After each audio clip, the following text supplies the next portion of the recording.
I'm a clothing designer and sewing instructor based in Los Angeles, and I absolutely love to sew.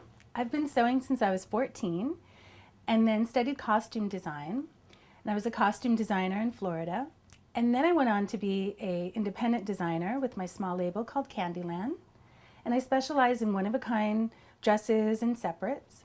And now I actually teach sewing from my studio. So I just absolutely love to sew and just have so much fun with it. So today's project is how to make a really easy flared skirt. I'm going to show you how to make your very own pattern, how to choose fabrics, and what fabrics to consider when you're going to choose to make your skirt. Then we're actually going to do some really cool top stitching. And I'll introduce a really fun, easy zipper technique that makes putting in zippers a breeze. After that, we'll add a really cute pocket and then finish it off with some great hems.